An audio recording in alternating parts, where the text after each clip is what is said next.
final reader this evening is a good friend to the MFA program, and I'm so happy to have her back on campus. Kelly Simmons is the author of The 5th of July, as well as One More Day, Standing Still, and The Birdhouse. Her work has received excellent trade reviews and has been read by thousands of book clubs, where she is an active guest who often brings wine. That's always good. She is a former journalist and advertising creative director, a member of Women's Fiction Writers of America, the Tall Poppy Writers, and the Writers Mentoring Cooperative, the Liars Club, which runs free information sessions every month all across the U.S. She's part of a national weekly writers podcast called the Liars Club Oddcast, and is a guest teacher at Drexel University Story Lab in Philadelphia. She lives in Bryn Mawr. So please welcome Kelly Simmons. I pulled on the wooden latch, letting out a square of Technicolor light and a blast of still cold air.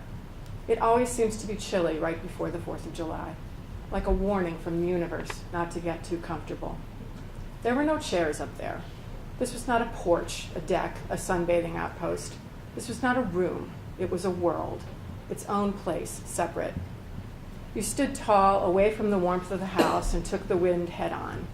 The Warners was the highest point on Brant Point, higher than any house has a right to be.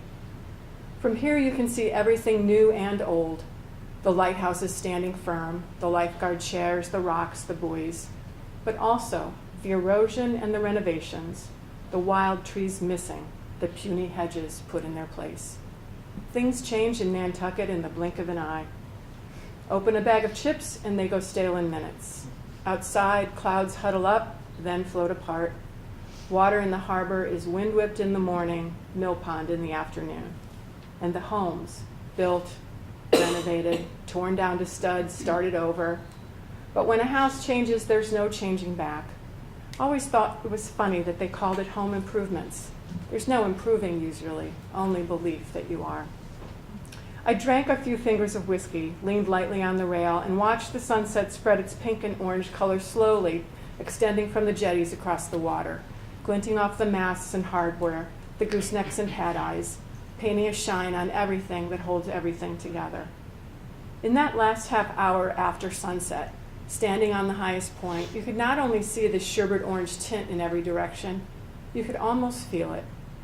It held you in its glowing circle, the trees and church towers and town buildings all radiating. This is how skydivers feel, pilots and snipers, when you choose your moment right. And I always choose my moment right. After the subcontractors leave, before the cleaners come to make the beds, a full day before the tenants arrive.